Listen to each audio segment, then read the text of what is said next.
Boa tarde.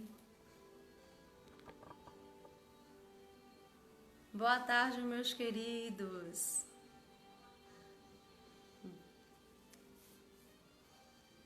Sejam todos bem-vindos na nossa live especial do Dia das Mães. Que bom estar com vocês agora essa tarde. Um feliz Dia das Mães para todos vocês. Que a Nossa Senhora proteja cada mãe, trazendo a paz, a luz, o colo dela, a proteção. Tudo de maravilhoso. E eu quero, antes de começarmos a nossa palestra daqui a pouco especial, agradecer a cada um que mandou uma mensagem hoje para mim. Agradecer o carinho, a atenção de vocês. Muito obrigada. Hoje foi um dia tão especial para mim. Cada mensagem linda que eu recebi. Muito gratidão a todos vocês. Um beijo bem grande no coração. Hoje quem vai estar conosco é o nosso querido Paulo de Tarso. Vou convidar ele agora para a gente começar a nossa palestra. Onde é que está Paulo aqui?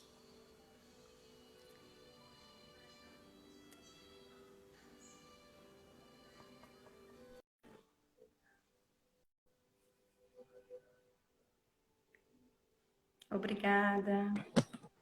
Vou começar aqui. Boa tarde. Tudo bem? Tudo bem, que bom você estar aqui conosco e ter estar participando conosco, ter recebido o convite também, ter aceitado, Eu né? que Tinha sido agradeço, de viu? última hora, ó.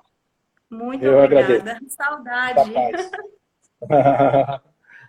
Saudade mesmo. E Então vamos recíproca começar, né? verdadeira. A nossa especial Vamos. com Paulo de Tarso. Hoje ele vai falar sobre o quê? Maria de Nazaré. Opa, nossa Nossa querida Senhora. Maria, né? Isso. Ela é sempre bem-vinda nas nossas considerações. Sim. Vocês me ouvem bem? Oi? Ah, sim, estou Me ouvindo ouvem bem. bem? Pronto. Tá ouvindo bem você. Estamos ouvindo bem você. Tá Muito tudo bem. bem. Você tá Prazer enorme estar mudando, aqui, viu? tá tudo maravilhoso. Que bom, que bom. Vamos Prazer enorme começar. estar aqui com vocês hoje, né, para essa data especial. Parabéns aí às mamães. Recebam um carinho especial, uma gratidão, inclusive, pelo que vocês realizam nesse mundo, né? E é sempre muito bom homenageá-las, principalmente no dia de hoje, falando da nossa mãe maior, que é Maria, né? A nossa querida Maria, uma mulher de tantas histórias e, ao mesmo tempo, de tantas ausências de história, porque quando a gente vai procurar no Evangelho, a gente não vê muito se falar sobre a história de Maria. Seu pai, a sua mãe, a sua infância, como foi a sua vida. A gente não vê muito isso, né? Então, falar de Maria no Dia das Mães é sempre muito bom. Prazer enorme estar aqui com vocês hoje. Ah, o prazer é todo nosso, com certeza. Então vamos começar. Então, Comece você a falar. podemos, né? Então, quando a gente lembra de Maria, eu sempre tenho, quando a gente fala dela, é bom a gente separar duas Marias. Uma primeira Maria, que é aquela Maria da igreja, aquela Maria tradicional, que é colocada no panteão dos deuses, assim como o seu filho foi. Colocada como uma divindade, né? A Maria Divina. Essa Maria Divina, ela é virgem, ela não teve... A maternidade dela foi extremamente obliterada, porque ela foi negada durante muitos anos. E a existência dela entre nós dá aquela ideia de que ela é um ser especial, que veio à Terra, assim como Jesus, para uma missão especial. Então, tem um livro muito bonito que fala sobre Maria, que é um livro escrito por João Nunes Maia, que é um livro psicografado aí através, pelo espírito de Miramês, que ele fala dessa Maria mais assim, né, angelical, dessa Maria mais santíssima. E essa Maria que, para ser fecundada, o sêmen veio de outro planeta. Essas coisas que a gente vê dessa Maria mitológica, que a gente conhece. A Maria que alimenta muito mais nossa fantasia da ilusão dos santos do que necessariamente a verdadeira Maria que, por certo, existiu. Essa Maria que existiu, que é a segunda Maria, que é a Maria que eu gosto de falar, é uma Maria que viveu numa cidadezinha pequeníssima chamada Nazaré. Uma cidade que não tinha, na época em que ela viveu, mais do que 600 pessoas. Era uma cidade que, para vocês terem ideia do que significava, apenas um banheiro para atender a toda a comunidade daquela cidadezinha pequena. Uma cidade que, se fosse hoje, provavelmente não apareceria no GPS, não apareceria no Waze, de tão pequena e insignificante que era. Mas foi nessa cidade pequena, numa pequena casa pobre, que naquele tempo as casas de Nazaré eram como estribarias, eram como aqueles lugares que tinham animais confinados com os seres humanos. Nos climas frios, no tempo frio, a população botava para dentro de casa os seus animais. Então, eles conviviam com essa forma diferenciada, né? Eles moravam em apriscos, eles moravam em choupanas que eram também abrigo de animais. Por isso, não é nada diferente a história de Jesus ter nascido numa manjedoura, arrodeado de animais e de pastores, porque essa era a realidade de Nazaré.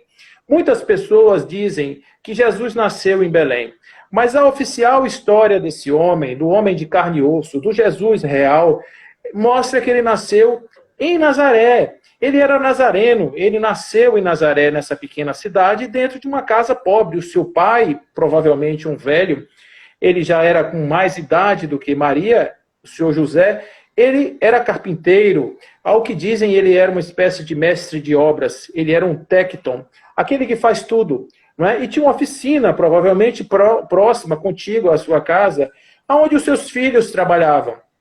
Haviam outros, Simão, Judas, Tiago e Pedro, e Jesus e José, eram os filhos de José. Esses filhos, além de duas filhas que provavelmente também participavam dessa família, uma família numerosa de pelo menos 7 filhos. Então essas crianças foram criadas à luz da lei, porque eles eram judeus, e também à luz do trabalho, da união e da família. O que me impressiona nessa situação é como pode um homem analfabeto, como pode uma criança, um jovem analfabeto, de repente desabrochar no seu conteúdo espiritual tantos conhecimentos milenares que puderam transformar a humanidade e fazer aquela ruptura antes e depois dele. Essa Maria de carne e osso, ela foi a mãe dessa criança. Foi aquela que assumiu inicialmente uma dificuldade quando da sua maternidade, porque, ao que tudo indica, houve um certo desajuste aí em relação aos preceitos sociais e a sua maternidade. Ela era uma espécie de mãe recente, ainda não casada, uma coisa não oficial, e tanto que ela vai se refugiar na casa da sua prima Isabel, que também estava grávida de um espírito especial. Esse espírito que viria a se depois Iocanaan ben Zacarias, também conhecido como João Batista, aquele que mergulhava e que anunciava posteriormente a chegada do Senhor. Esse João, que era filho de Isabel, já estava no ventre. Chega antes como o prenúncio da chegada da Boa Nova.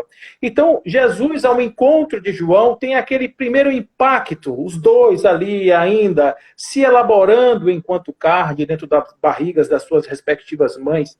Mas o importante é o encontro dessas pessoas em uma causalidade de tempo e de espaço. Que mulher espetacular, aquela jovem menina que enfrenta o preconceito da sociedade para poder manter a sua maternidade. Vocês já imaginaram se Maria fosse vencida pelos preconceitos e de repente procurasse aquele senhor ali da esquina, que faz um jeitinho para que as meninas que, de certa forma, estão sob determinado tipo de constrição ou de problemas sociais para justificar uma gravidez, de repente vai ali aquele senhor, dá um chazinho de folhas ou alguma coisa, a humanidade não teria Jesus.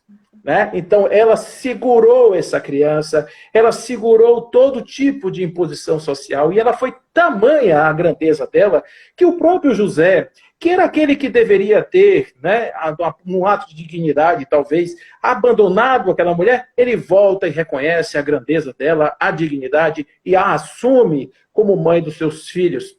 Então, essa Maria começa mostrando a sua imposição, ela não precisa ser reconhecida como a mãe do Santíssimo, com a mãe do Filho unigênito do Pai. Não precisa que nenhum anjo desça e anuncie que sobre ela será derramado o Espírito do Senhor, porque ela tem já, absolutamente, na sua condição moral, na sua condição ética, ela já tem a condição de ser valorizada como a mãe daquele que veio dividir a nossa história. Mas o importante é que essa mulher aceita essa maternidade e isso não será a sua primeira dor. A dor maior que essa mulher vai sentir a posteriori é quando ela vai perceber que esse filho que ela criou com tanto carinho, com tanto zelo, que deu a ele tanta proteção, que deu tanto conteúdo, este filho, em verdade, não lhe pertencerá jamais. Porque ele é uma criatura da humanidade. Ele foi criado para ser o homem do mundo. Ele foi criado para ser o farol dos que andam na escuridão. Ele foi aquele que veio para tirar da lama aqueles que chafurdam há muito tempo na sua ignorância. Então esse é Jesus. E uma mãe que tem um filho dessa grandeza, dessa magnitude, com essa proposta, não pode jamais, em tempo algum, arvorar-se do direito de possuí-lo, de tê-lo como filho, dizer é o meu filho, eu posso guiá-lo, eu posso conduzi-lo. Em verdade, a partir de um determinado momento, Jesus mostra, pela sua firmeza de caráter também, algo pitoresco que mostra muito da educação que ele recebeu. Algo daquilo que foi inspirado por sua mãe, certamente por seu pai também, mas algo muito forte da sua mãe. E algumas passagens do Evangelho vão nos mostrar essa relação boa entre eles. Uma delas, bodas de Caná. Nas bodas de Caná, nós vamos ver Maria servindo a mesa. Maria, provavelmente, ali era um casamento de uma prima, de alguém que fora com ela, uma pessoa que convivia, era da sua família. E ela estava participando, ajudando, quando Jesus chega com 2 dos seus discípulos para participar daquele banquete. Jesus estava peregrinando ainda naquele tempo. Era um início de uma jornada. E aí Maria, lá pelas tantas, quando percebe que acabou o vinho, vira para o seu filho e diz, meu filho, acabou o vinho. Eu disse, mãe, o que é que eu tenho a ver com isso? Aí eu fico imaginando a cena, né? Aquela mulher baixinha, assim, bem vigorosa, olhando para Jesus como quem diz assim, você não tem nada a ver com isso. Como assim? Você vai me deixar na mão, meu filho? Ele imediatamente vai à cozinha, providencia as talhas de água, coloca as suas mãos sobre a água, transformando no belo vinho. A simbologia, justamente, das bodas de Caná vem mostrar não uma transformação de água em vinho, porque toda a linguagem evangélica é simbólica. Não houve, provavelmente, uma transmutação de água em vinho. O que há é a transmutação do velho, do insosso, do insípido, do inodoro, em algo absolutamente maravilhoso, o sabor dos deuses. Quando Jesus coloca a mão sobre algo, aquilo que é sem gosto torna-se absolutamente, torna-se digno do paladar dos deuses. Assim também, os mestres da mesa vão dizer a ele, o senhor está fazendo errado. O senhor está servindo o melhor vinho depois, quando deveria servir o melhor vinho antes. O melhor vinho de antes é aquele que as pessoas ainda estão com sabor apurado. Mas depois, quando as pessoas já estão mais assim, né, inebriadas, tal, você dá o sangue de boi lá, você dá um vinho mais vagabundo, né? E você está fazendo errado. Você deu o vinho bom antes, e está dando o vinho ruim antes, e está dando o vinho maravilhoso depois. Então, Jesus, ele é essa criatura que vai sempre transformar o ruim no bom. Ele vai colocar aquilo que não tem gosto para ter sabor. E ele vai fazer isso dentro de uma proposta da própria Maria. Quer dizer, Maria começa estimulando Jesus a fazer este trabalho de construção. Depois daí, tudo indica que Jesus se aparta da mãe. E eu fico imaginando como foi o sofrimento dessa mãe. Imagina Maria, depois de ver o seu filho, com toda a sua grandeza, de repente virar e dizer, mãe, eu preciso partir. Eu preciso ir cumprir a minha missão, a missão que está dentro de mim, essa minha coisa que está me agoniando por dentro. Eu preciso dividir aquilo que eu aprendi com você, o seu amor, a sua amorosidade, a sua forma de me tratar, de me conduzir, essa sua maneira de me proteger. Eu agora preciso dividir isso com o mundo. E Maria deve ter chorado nesse dia, certamente, como as mães choram quando os filhos partem e dizem assim, mãe, eu preciso estudar. eu preciso trabalhar, eu vou me casar. E todas as mães sentem um pouco disso, porque afinal de contas a gente acha que os meninos são nossos, são as nossas crianças e que nunca vão partir. E de repente, nesse momento, eles estão indo para o mundo. Jesus foi para o mundo. Não foi fácil para Maria. Certa feita, Jesus estava em Cafarnaum, na casa de Pedro, e vão todos à casa de Maria dizer: corre, Maria, que seu filho endoidou. Seu filho está lá passando por um perrengue complicado. Vai, corre lá para ajudar Jesus. E ela vai com seus filhos e quando chega na porta, ouve dele dizer: quem é minha mãe? Quem são os meus irmãos, senão aqueles que fazem a vontade do meu Pai? Certamente que Maria deve ter dito: que filho ingrato, que poderia ser agora um filho que não vem sequer atender ao chamado da sua mãe. Mas essa, decididamente, não é a interpretação, essa não é a interpretação que se dá para esse texto. Esse texto, ele é um texto simbólico que mostra que, para além das nossas vinculações de carne e osso, para além das nossas famílias próximas, nós temos outras famílias humanas. Nós temos pessoas com as quais nós precisamos estar atentos, abrir os nossos braços para acolher pessoas que às vezes nós não conhecemos. Essa é a essência do verdadeiro amor. Jesus vai dizer, quando ele propõe amarmos os inimigos, ele diz: se você ama aqueles a quem que te amam, que mérito tem isso? Não é? Amar quem não te ama, isso sim é um mérito, mas você amar quem te ama, isso qualquer pessoa faz. Ir ao mundo em busca de pessoas que não existem relações necessariamente, vínculos afetivos, para a construção desses vínculos de uma forma mais ampla, é a mensagem que está ali colocada. Em momento algum, Jesus vai desdizer da sua mãe. E certamente Maria ficava em casa preocupada: o que será do meu filho? Onde meu filho está? Onde meu filho anda? Eu já não vejo há tanto tempo. Não é? É complicado. Agora mesmo a gente está nesse momento de pandemia, estamos todos recolhidos, aquela vontade de ver os filhos, de abraçar os filhos, de estarmos juntos em família, aquela coisa do toque. Nós somos muito disso, do toque. Imagina Maria, quando esse filho caminhava 3 anos por aí, a gente nunca sabia onde Maria estava e onde Jesus estava. Certamente, aonde Jesus estava, o coração de Maria vibrava e batia no seu peito, na sua lição amorosa. Certo dia, Maria recebe uma notícia de que Jesus teria, após ter entrado de maneira triunfante naquela cidade de Jerusalém, após ter entrado de uma forma maravilhosa naquela cidade, as pessoas colocando palhas no chão para que ele pisasse em cima, os seus casacos, suas túnicas, se rendendo a ele, hosanas ao grande Salvador. Após esses primeiros momentos, Jesus cai nas mãos dos seus algozes, que vão levá-lo numa quinta-feira à noite a um julgamento imundo na véspera da Páscoa. Maria, assustada com a possibilidade iminente da perda do seu filho, porque aqueles homens não compreendiam a lição, a mensagem que Jesus trazia. O erro de Jesus, o crime de Jesus, qual foi? Foi trazer uma mensagem de libertação para homens que queriam ser escravos. Pessoas que não queriam se libertar daquelas coisas que estavam nos costumes daquela lei rígida. Ele queria libertar as pessoas de uma felicidade falsa, artificial, e queria dar vida e vida em abundância. E fazer isso rompendo com os critérios de uma lei, de um costume, de um status quo, daquelas pessoas, aquela casta toda poderosa de dinheiro, de grana e poder, ele queria acabar com isso. E, obviamente, esse foi o seu crime.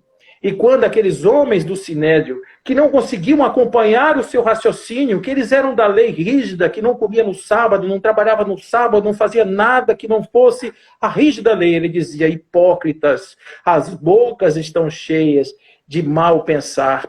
E tudo aquilo que sai da boca do homem é a verdadeira essência, porque o que entra na boca do homem é algo que vai sair como excremento a posteriori. Então, Jesus, ele acabava com essas pessoas. Quando ele propõe a parábola do bom samaritano, que ele traz um samaritano que era considerado um cachorrinho, era considerado um proscrito, ele traz como exemplo de superioridade a um levita, a um sacerdote que passava no caminho, mostrando que aquele que se aferra à lei esquece seu irmão caído na estrada. Então é esse o crime de Jesus, e por isso ele foi levado àquele tribunal. Só que eles estavam julgando uma pessoa diferente. Porque ao pensar que estavam julgando um ser humano que tremeria diante dos seus algozes, eles estavam julgando alguém que venceu o mundo. Maria criou um filho que venceu o mundo. Essa talvez seja a grande aspiração de todas as mães. Na época de Maria, toda mulher queria ter um filho homem para que esse filho homem fosse o salvador da terra. Mas não bastava nascer. Tinha que nascer, tinha que ser amoroso. Ele tinha que ter dentro da sua estrutura, a gente conhece hoje pela psicologia, sabe que aquele que não tem uma mãe amorosa, que não tem uma boa relação de família, certamente carrega dores na sua estrada evolutiva. Jesus não tinha isso. Ele superou essas coisas quando ele encharcou-se de amor, embebeu-se totalmente de Deus e passou a ser a luz do mundo, o sal da terra, a videira verdadeira, onde todos nós deveríamos nos conectar para termos então uma percepção do divino. É essa questão que está ali posta nesse momento. O homem que venceu o mundo não tem que responder a um julgamento que vai lhe tirar o corpo. Naquele momento ele pensava em Sócrates.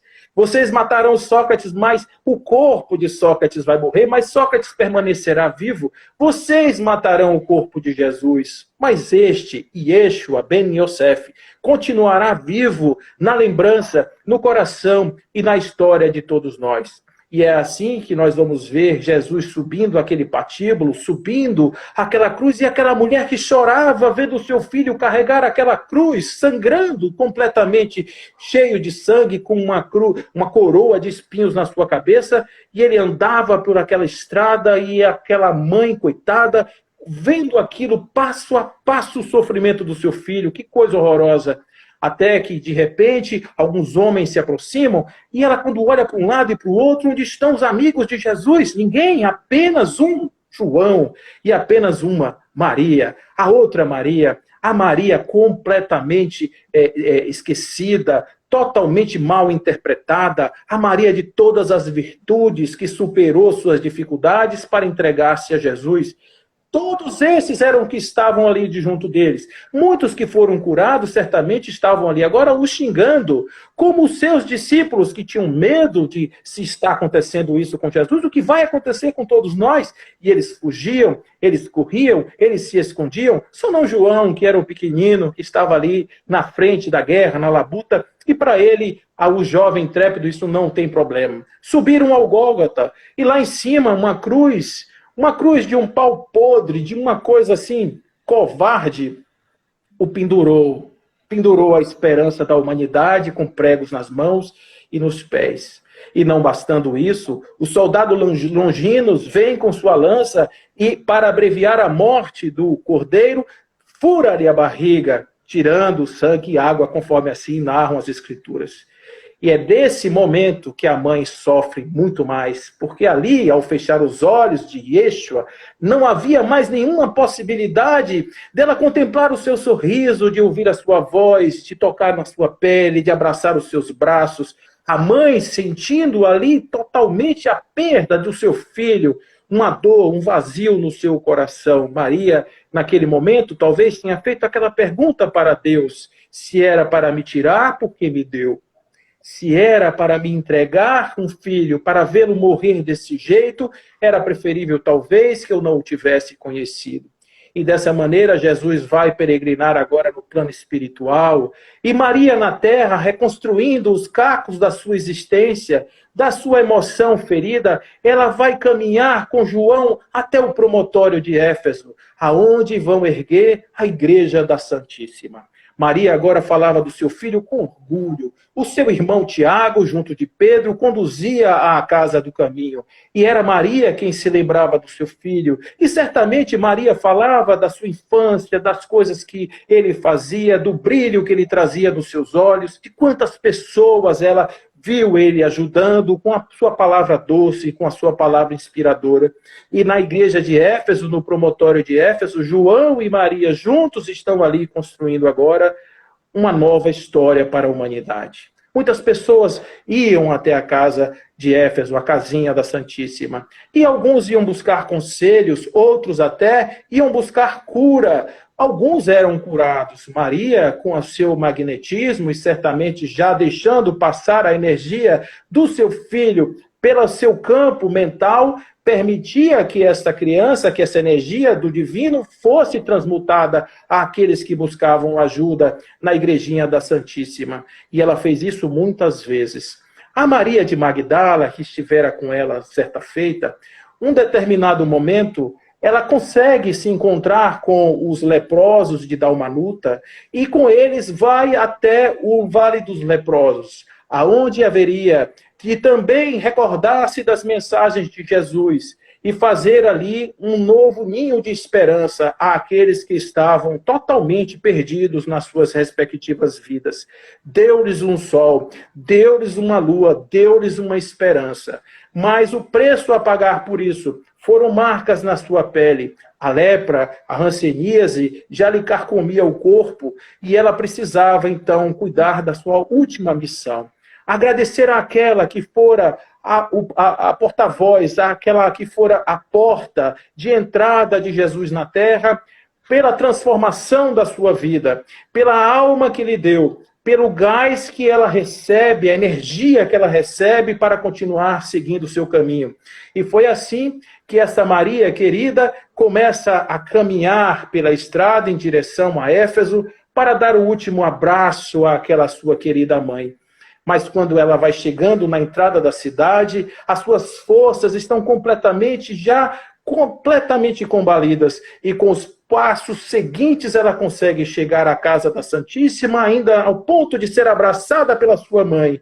Ela vendo Maria, enxergando Maria, a mãe de Jesus, vendo agora a Maria amada por Jesus, ela então compreende a missão do seu filho e agradece a Deus.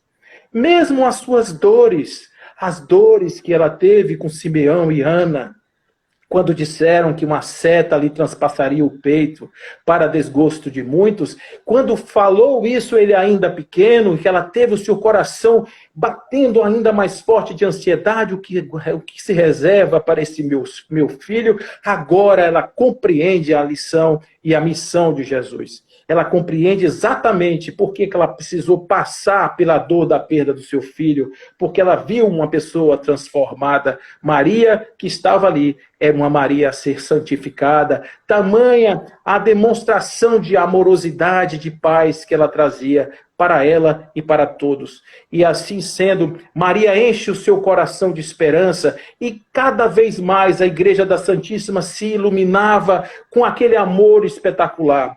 Até que um dia bate na porta daquela casa um mendigo. Assim conta-nos Humberto de Campos. Depois de tantas dores e de tantos atendimentos, era mais um que socorria aquela casa, ou que ia àquela casa em busca de socorro. E Maria então vai à porta, abre a porta e vê esse peregrino. Quem és tu, peregrino? Venho pela estrada, peço um pouco de comida, um pouco de água, peço um pouco. E ela ouve aquela voz e diz, eu conheço essa voz. E ele olha para ela e um brilho especial naqueles olhos, e ela disse, eu conheço esses olhos. Quem é esta pessoa? E ela começou então a fazer uma busca na sua mente, e ela não conseguia encontrar exatamente a correspondência ideal entre aquelas pessoas que ela teria conhecido e alguém que estivesse vivo que pudesse procurá-la na sua casa. Por maiores que fossem os poderes de Deus, jamais ela podia imaginar ter encontros fantasiosos com pessoas que já se foram. E ela ficou procurando, dentre todos os atendidos, se havia algum que ela já tivera tido contato para que mostrasse o magnetismo tão brilhante daqueles olhos, tão forte daqueles olhos. E ela o convidou para entrar. Ele entrou, sentou-se à mesa, ela lhe serviu uma comida, uma água fresca, e ele conversava e falava de coisas, e ela ficava, e ele percebendo que ela já estava, o grisalho dos seus cabelos, as rugas do seu rosto, o cansaço já mostrado nos seus olhos, e ele diz para ela, mãe, sou eu, mãe, eu vim te buscar.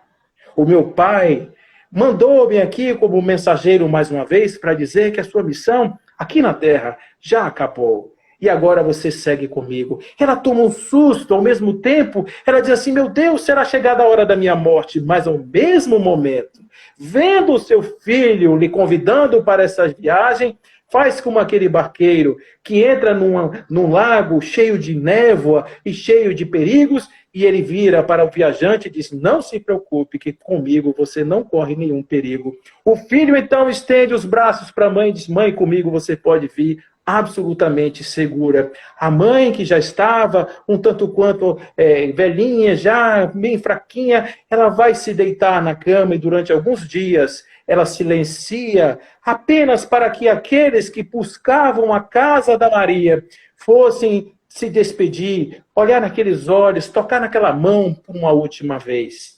Alguns dias depois, o filho retorna, não mais como peregrino da estrada, mas como espírito iluminado que enche a sua casa de luz e a conduz ao Pai Celestial. Essa Maria, que vai então agora como seu filho para um plano espiritual, vai nos dizer a nossa querida Ivone do Amaral Pereira, vai constituir a legião dos servos de Maria, aquele lugar espetacular que socorre os suicidas, as pessoas que estão nos vales da desesperação, que estão nos vales da dor, em todo momento a representação máxima de amor dos céus é a Maria. A Maria humana torna-se divina e não a Maria divina, que eventualmente poderia ter sido humana. Uma mulher que mostra, assim como seu filho, que é possível, quando o amor se debruça sobre a criação, fazer com que as criaturas se tornem instrumentos de Deus na terra. Todas as mães inspiradas por Maria podem olhar para os seus filhos e dizer: qual a minha missão com essa criança? A minha missão é torná-lo maior. A minha missão é torná-lo mais. A minha missão é fazê-lo caminhar em direção a algo mais do que aquilo que ele trouxe aqui para a terra. Por isso, mães, recebam de Maria a inspiração divina para o seu mandato, para o seu trabalho, que não é fácil, não há reconhecimento. Eu costumo dizer que o amor da mãe é o creme de la creme da espiritualidade encarnada, porque é através da maternidade que se pode experimentar a forma mais sublime de amor. E sendo assim, este amor vai nos ensinando a abrir os nossos corações para o amor incondicional, o amor que não espera retorno. A mãe, ela sabe que ela ama, mas que ela não precisa necessariamente receber de volta, porque apenas ver os seus filhos como estrela no céu já lhe é o prêmio mais do que suficiente, pago pelo amor dedicado. Por isso, Maria é a inspiração de todas as mães. Quando eu vejo Maria humana, essa Maria encarnada, que faz essa viagem tão bonita em direção à formação de um espírito como Jesus na Terra, eu me lembro de todas as Marias, as inominadas Marias, as invisíveis Marias, as transparentes Marias, escondidas no seu quarto, na sua dificuldade, com a barriga no tanque, no fogão, na máquina de costura, ali no trabalho, na vassoura, no corre-corre, como diz a minha Maria, no lesco-lesco, fazendo o trabalho do dia a dia, o incansável trabalho da cozinha, da casa, da vida, da dedicação aos menores detalhes. Essa Maria é a verdadeira mãe, assim deixada na terra por Deus para conduzir as criaturas conscientes que somos nós ao panteão dos deuses, que somos também todos em potência para o futuro da nossa realização. Por isso nós precisamos dessas mães queridas, precisamos homenageá-las sempre com o nosso amor e a nossa gratidão, porque graças a vocês nós tivemos Jesus, graças a vocês nós tivemos Gandhi, tivemos Francisco de Assis, tivemos Madre Teresa de Calcutá, Irmã Dulce, Divaldo Franco, Chico Xavier, quantas e quantas mães foram as portas de entrada na Terra de espíritos tão gloriosos quanto esses nossos companheiros. E assim também nós, pequeninos seres, aprendizes da evolução, que estamos aqui passo a passo em direção ao nosso querido céu de brigadeiro, quando tivermos a condição de amarmos como nos amam as nossas mães e de fazermos aquilo que Maria fez pelo seu filho, dedicar a sua vida em direção a um filho. João, esse que ficara com Maria ali na cruz e que depois a acolhera na igreja de Éfeso, no promontório, vai dizer: não existe amor maior do que este, dar a sua vida por um outro irmão. E assim recebam esses nossos parabéns, que vocês hoje sejam homenageadas em nome de Maria, em nome dessa luz, e quem sabe um dia todos nós possamos aprender com vocês como é que nós podemos amar um pouco mais e um pouco melhor. Muito obrigada, Paulo. Mas, como você disse, tem várias Marias espalhadas pelo mundo, né? Mas também vocês, homens, também teve a oportunidade, porque para nascer uma de nós, tivemos que ter vocês também, não é? Com certeza, Verdade? mas esse dia de hoje é o dia de vocês, Com né? certeza, é dia da gente. É, Agradecida, muito linda a sua palestra, muito obrigada.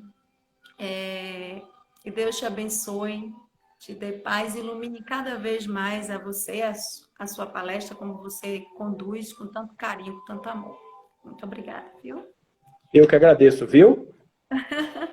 Agradeço de Para coração. mais vocês aqui, por conta, a gente está todo mundo fechadinho nesses centros, né? Então a gente tem que fazer a Isso. live para todo Estaremos mundo. sempre à disposição, Tá certo. viu? Tá ok, então. Obrigada. Deus te Eu que abençoe. Vou fazer agradeço. minha oração. Até mais. Mais. Beijo no Obrigado, gente. coração. Manda lembrança para sua família e para o Mando seu sim. lindão. Mando sim. Viu? Ficar com Deus. Obrigado. Obrigada. É isso, pessoal. Muito obrigada pela companhia de vocês. Que Maria de Nazaré envolva cada uma hoje nas suas casas. E para terminar, eu vou cantar uma musiquinha que todo mundo sabe que é o Colo de Mãe, que é Acaso Não Saber. Vamos cantar juntos para terminar a nossa live da noite de hoje, agradecendo sempre o carinho, a atenção de todos vocês e as mensagens que eu recebi hoje pela manhã. Muito obrigada, gratidão, gratidão por todos vocês. E acho que todo mundo conhece essa música, acho que Paulo conhece também. É mais católica. Eu me consagro a ti, mestre e rainha. Eu me consagro a ti, mestre e rainha. Acaso não sabeis? Eu sou da Imaculada. Acaso não sabeis? Tenho uma advogada. Só quem já foi órfão sabe o valor de uma mãe. Só quem já foi órfão sabe o valor do amor de mãe.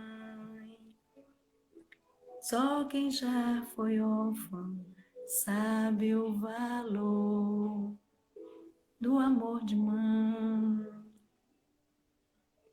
É isso, gente. Que Jesus abençoe a nós, a Mãe Santíssima, nos dê a sua paz, o seu amor, o seu carinho sempre. Obrigada.